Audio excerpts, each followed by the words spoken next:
Good afternoon, everybody. I wanted to give a preview of this Sunday's Sunday school class. We're going to be reading and discussing Philippians 2, verses 5 through 11. This is the great, sometimes called the Carmen Christi of Philippians. It's viewed by some to be an early hymn, either penned by Paul himself or appropriated by Paul as being pre-Pauline. Of course, we know none of this for certain. It's all speculative, but there are a lot of poetic and stylistic elements, a lot of parallelism going on in this brief passage. So Paul waxes eloquently. Certainly, it would have been something that would have grabbed everyone's attention as Paul, as someone reading this for the first time to an audience. People would have been certainly brought back from any slumber they were doing. They would have paid attention because of this kind of stylistic element. Anyway, I don't want to take too long with this video because there's a lot to cover, and I don't want to make this video terribly long for you and just a preview, but just a couple things. First, Paul talks about have this attitude in Christ, or have the same mind. It really means this attitude or disposition.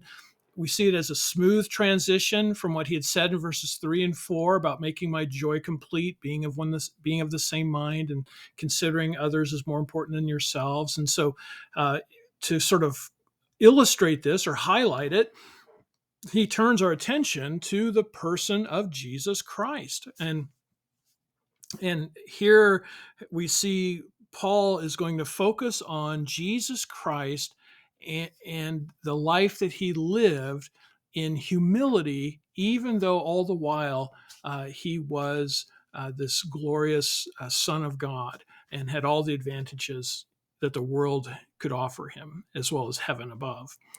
So in verse 6, we want to start out just making a couple notes about things that could get us off the track. And because in English, it doesn't always convey the same sense. One of the things here, the phrase form of God, in English, that tends to have a weaker sense to it. Like a form of something means like something or similar to something, but not necessarily the same thing. Well, that's not exactly how the phrase works here in this passage. One of the things you might want to see is that the phrase, though he was in the form of God, is parallel to did not count equality with God a thing to be grasped. So in other words, the phrase form of God and equality with God are in parallel form to each other. And it's not a contrasting parallelism, but it's a sort of an equalizing parallelism. So the phrase form of God essentially means equality with God. The Greek word form, morpho or morphes, where we get the word morph, to change, or form, morphology or metamorphosis is a change of form. But it really means the sharing of attributes. You might, if the government compels you to give it some money, but it's not through the IRS, it's by another means, we might raise our hands and say, this is just another form of taxation. It has all the same attributes of taxation, even though we can say it's not precisely taxation in how we typically understand it. And that's kind of the idea. It's a stronger sense of unifying with what's being talked about here, in this case, God. Furthermore, equality with God also brings into the picture a sense of messianic enthronement. Paul here is always focused on Jesus as the Messiah, Jesus as Messiah to Israel, Jesus as Messiah to the world. And equality with God here also brings that idea of being sharing the throne with God, being elevated to the place where he is seated at the right hand of the Father. It doesn't mean that he was less than God. It's not saying here that Jesus didn't think of himself as God. It's really referring to Jesus, the Messiah, and that the way he acted, the way he lived, the way he conducted his ministry was one in which he didn't take this equality of God that he had into account. It wasn't something that he was using to his own advantage. Another thing that I want to clarify here about this passage is that it is commonly taken to mean uh, this passage is commonly taken to mean something that is about the incarnation, that going from the pre-incarnate Christ to Jesus in bodily form. But that's not really what this passage is about. The passage is not so much about the incarnation as it's about the mission and ministry of Jesus, especially in his humiliating death and subsequent resurrection. And we'll bring that up a couple more times here.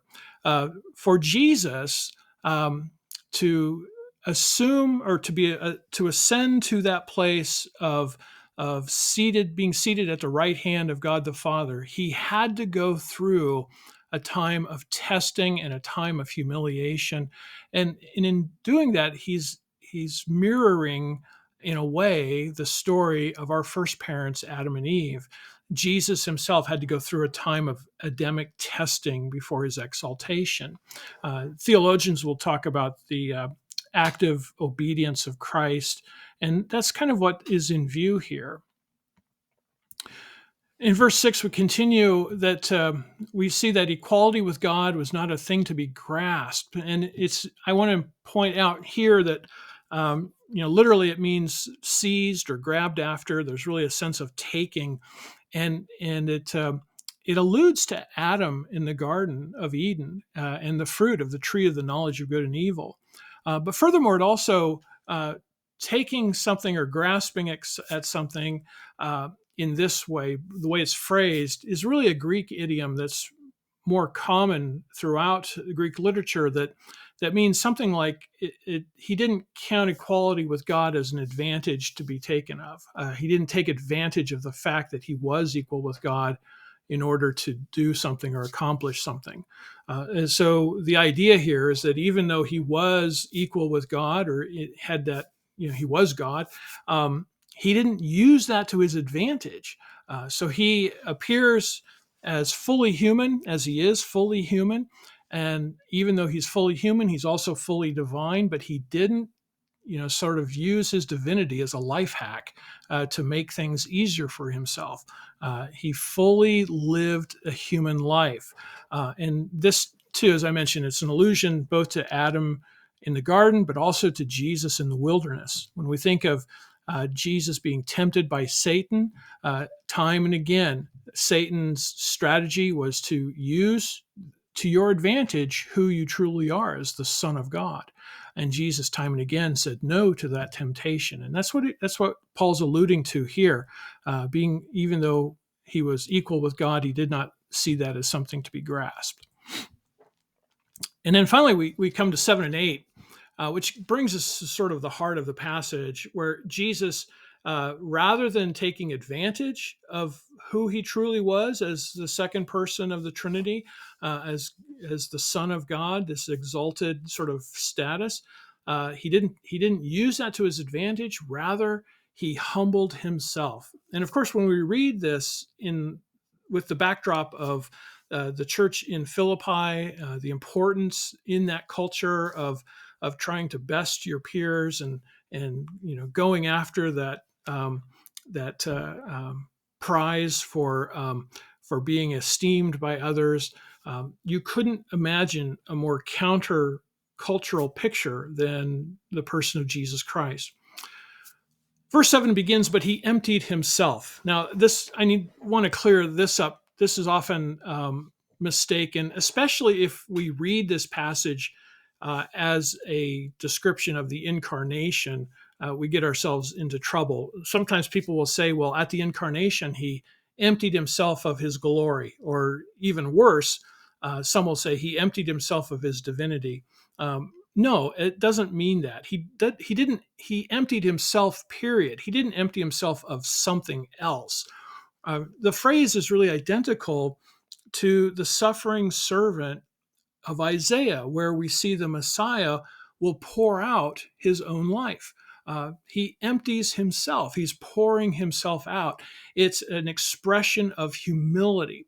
And if you look at the passage, you look at verses 7 and 8 as a whole, notice how there is some parallelism here. So, but he emptied himself, taking the form of a servant, being born in the likeness of men, and being found in human form, he humbled himself. And what I want to illustrate here is that um, he humbled himself is parallel to he emptied himself. Okay, so that they mean the same thing, and this really is pointing to the death of Jesus Christ, and not so much the incarnation. Um, and so, taking the form of a servant, a slave, he relinquished his own rights. So another, he's acting in humility. And then being born in the likeness of men, literally that being born, it could refer to birth, but it also has a more general and generic sense of just having become. It's not, although the translation says being born, it doesn't carry a lot of weight in terms of answer saying that this must be the incarnation. Rather, it's just to say he came the likeness of men. This is what he became, and the likeness of men means that he was seen as a man. He did not. He wasn't just sort of like in unlike, and we'll get to that in a second here. But when we say that having become, and when we think about the incarnation, we see that the Son of God is a divine person who assumed a human nature, becoming a human in all respects except for sin. Now, getting this phrase, being found in human form, this means that Jesus was recognized by people who met him to be a human being. Remember what we had said earlier about the form of God, and how that's a strong statement. Well, it's also strong here when it says form of man or human form. It's sharing the attributes of. And so when people ran into Jesus or listened to him minister and preach and teach, they saw a human. They saw a human being, and this is who he was. It doesn't imply that Jesus was only like a facsimile of a human being or less than fully human.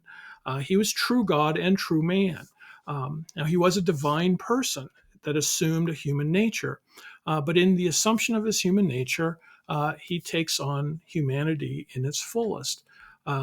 Furthermore, then, just moving on, we see he humbled himself. And this, again, this is kind of the heart of the passage, that the way of Jesus is the way of humility. And notice that he humbled himself. He wasn't humbled by somebody else. This was a freely chosen act of humbling himself for the sake of others. And this is what Paul is trying to get across to his audience, that we need to humble ourselves for the sake of other people. It's not that we, strive to be prideful and boastful and, well, if somebody takes us down a notch, then we kind of make do with where we are. No, it's like you have been given so many things in Jesus Christ. You have been given the treasures of Jesus Christ and Christ himself. And yet, just like Christ, who humbled himself, so you too, Christian, humble yourself for the sake of others. Next, we see that he became obedient to the point of death. And this idea of obedience here also alludes to Adam and his failure to obey God's commandments. What Adam failed to accomplish, Jesus accomplished in the fullest. Next, we see that his death was a death on the cross. The cross was a humiliating form of public execution. So it's important to note that Paul didn't stop at just saying he died or obedient to the point of death and then hiding the fact that it was such a shameful death. No, he emphasizes the fact that it was a death on the cross. Furthermore, in emphasizing the cross, he also brings forward the numerous allusions that the cross by itself makes to Adam in the garden. How many times in the New Testament do we read again and again how the cross is likened to a tree? And even the place where Jesus was crucified, Golgotha, is another word for the skull. And you have this wonderful imagery of the cross being, staked into the ground as sort of an allusion to the seed of the woman crushing the head of the serpent that we read in Genesis 3:15. Furthermore, Jesus hanging from a tree tells the man next to him, "Today you will be with me in paradise." And even though that we can talk about first century cosmology and what does paradise mean with respect to where people go after they die, there's a clear allusion in all of that. And the picture itself just speaks of the idea of Eden and the garden. Finally, and I'll just wrap this up here, we see that God, as a result of his humiliation, as a result of his way of humility, God exalts him and bestows upon him a name, and that's above every name. This implies the resurrection as well as the ascension. And what is the name that is bestowed upon him? Well, it's what everyone confesses. It's the confessions that Jesus Christ is Lord. So Lord is really the name that's been given to him. In other words, this implies an enthronement, a crowning, a way of bestowing upon Jesus the title Lord, Master of all creation, Master of the universe. It's a way of emphasizing his uh, his authority as well as his royal status above all of creation. And even in that allusion to royalty, again, it brings forward some of those images of Adam and what Adam could have been had he not sinned. God makes Jesus Christ Lord. And so even Peter in Acts, we kind of hear sort of a echo of this, where Peter in Acts 2:36 says, God made Jesus both Lord and Christ. And the overall message here is that the way of glory is the way of the cross, or in other words, the way of humility, the way of making ourselves humble for the sake of others. And having that attitude towards one another is the way in which the gospel of Jesus Christ is lived out, because it is living the life that Christ himself lived. Well, I look forward to our time together to go over this on Sunday, and I'll be back next week with another video. So thanks for listening.